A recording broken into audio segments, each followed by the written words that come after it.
Hey guys, welcome back to Lions Den Investments and Reviews. My name is Casey. In today's video, I just want to talk about the overall market, where Bitcoin is right now. We're also going to cover Ethereum.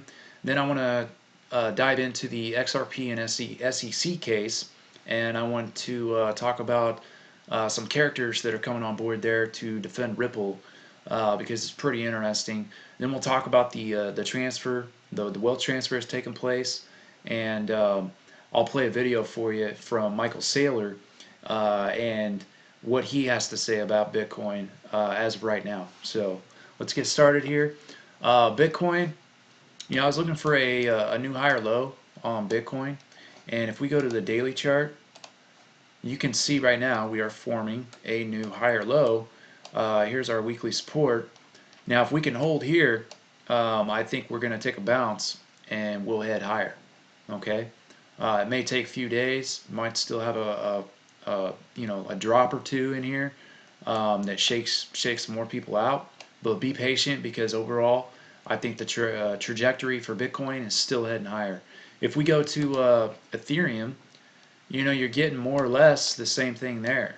You're getting this new higher low that's forming right here at about 1584, and then it's the same thing. You got your support right here, so I would expect we're probably gonna reverse here soon, and then we'll get more upward trajectory in price.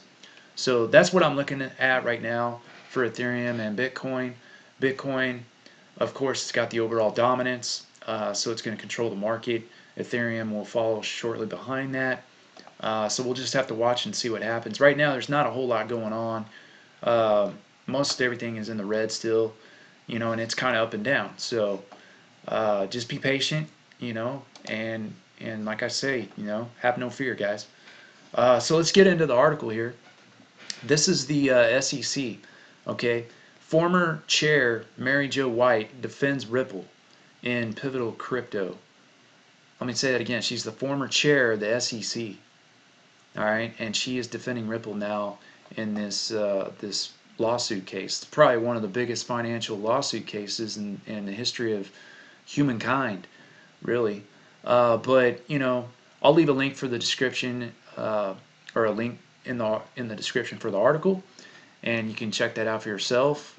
Basically, just to summarize it up here, she's saying, they're saying when the Securities and Exchange Commission filed a lawsuit in the waning days of the Trump administration against cryptocurrency company Ripple, that was back in December, the broader crypto industry reacted with surprise and alarm. It also led Ripple to deploy some high-profile advocates to defend in its including public hearing, including former SEC chair Mary Jo White. In the interview with Fortune, White claimed the agency she once led made a blunder in suing Ripple for the alleged sale of unlicensed securities. The sale in question relates to the digital currency XRP, which was created by Ripple in 2013 and which today trades broadly in markets around the world. She said there is no way to sugarcoat it. They're dead wrong legally and factually. And she was talking and referring to the SEC. Okay? White's opinion should be taken with a grain of salt given her current role as Ripple's attorney. Nonetheless, White's observations are worth noting given her stature, again, being a former SEC chair. So, White has firsthand insight into the politics and processes that inform decision making at agencies like the SEC, which she led for nearly 4 years during Barack Obama's second presidential term. So, guys, her being on the case is very, very critical for Ripple, because she has all the contacts, she has all the networks in place to work and negotiate, throughout the lawsuit case with Ripple Labs. So,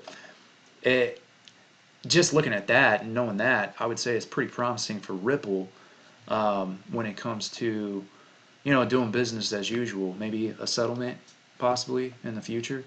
I don't know. I mean, it's looking pretty good. So let's go over here to the wealth transfer, because I want to give you an update and talk about the wealth transfer again. This is the daily hodl. They're saying 37 trillion $37 trillion wealth transfer set to boost Bitcoin and cryptocurrency, says Morgan Creek's Digital's Mark Yusko.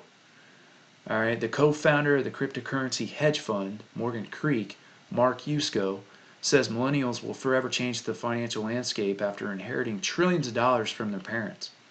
In a new interview with the podcaster and analyst Preston Peisch, uh, Yusko cites data from Deloitte and shows $37 trillion is set to be passed down to millennials who are avid adopters of digital technologies and currencies like Bitcoin and Ethereum.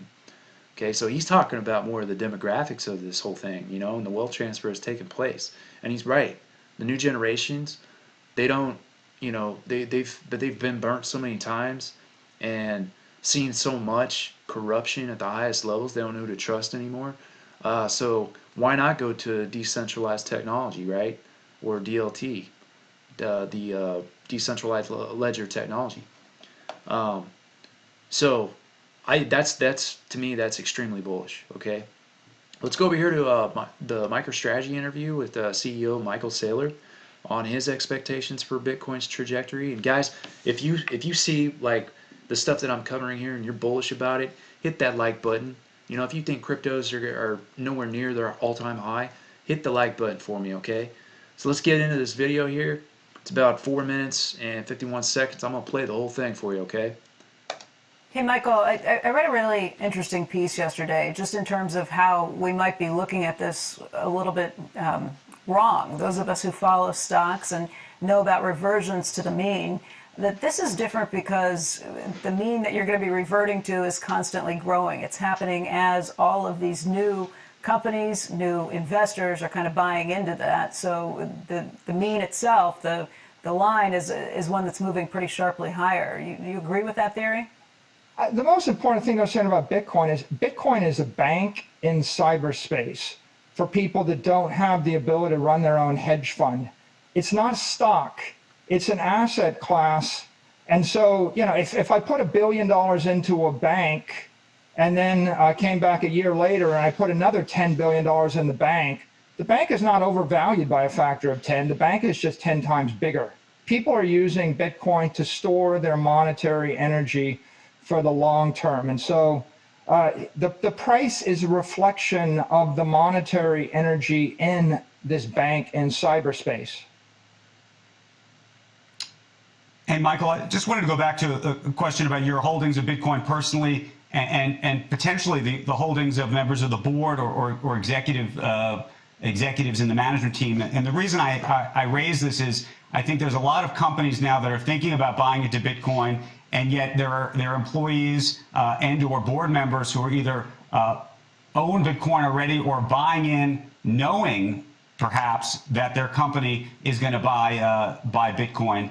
How you think about that from a legal perspective, because historically, if one company was going to effectively buy another company, it would actually be considered either illegal insider trading or just a breach of the fiduciary duty, because effectively you'd be taking advantage of corporate information. Okay, well, the first thing to note is that Bitcoin is property, it's not a security. And that's a very critical idea. Property means you can own a house or you can own land, and your company can also buy land. With regard to public companies, the key is to make sure that you have adequate disclosure of all your holdings that might be viewed as a conflict of interest. And so you can be sure that I went to great lengths to adequately disclose to every member of the board the exact extent of my Bitcoin holdings before we even started to deliberate this. You see, Bitcoin is the most widely held investment asset in the world right now. We have congressmen, we have senators, we have members of government, we have CEOs, we have 100 plus they know their own system's corrupt. 100 million individuals out there that have it. You're going to find that lots and lots of people have this property. I think that whenever you're running an institution, be it a charity, an endowment, a government institution, a corporation, the key is to make sure that you're very transparent in your holdings before you enter into deliberation that might impact that company. Right, it's $1 trillion. So I mean, there's stocks that are $1 trillion. I'm trying to figure out what type of of total market cap you'd need until you wouldn't ask that question anymore, Michael? I mean, people with gold, if a company decides it wants to put its treasuries in gold, I don't think they'd ask the CEO, well, did you buy some, you know, you're going to move the entire gold market, but it's a much bigger market. But I'm wondering if there's a number where you don't ask that question, where it becomes actually a, you know, would you worry if you went out the yield curve on bonds, or if you went into corporates on your treasury? Would you have to make sure that people on that were at the company weren't buying corporates in the meantime? I don't know. What do you think the number is? At $1 trillion, you could still almost make the case you can move that. There's a $500 trillion monetary planet, and the outer layer is currency. Then you've got stocks, bonds, real estate. There's $10 trillion worth of gold in there, 1 trillion in Bitcoin. Yeah, he just said the outer layer is currency, right? And that's kind of what this whole SEC and XRP case, I think, is going to clarify for us, is what exactly these cryptos are. Are they currencies? Are they securities? That kind of thing. The Bitcoin is going to flip gold, and it's going to subsume the entire gold market cap. Then it's going to subsume negative yielding sovereign debt and other monetary indexes until it grows to $100 trillion. Once it gets to 10 trillion, its volatility will be dramatically less.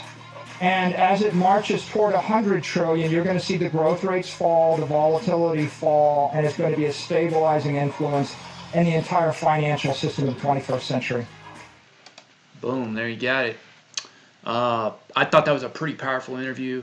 The guy that's talking there, Michael Saylor, very bright individual. And I mean, if anybody's gonna know, you know, kind of the demand and supply perspective of this thing on a macro level, I mean, it'd be somebody like him, you know.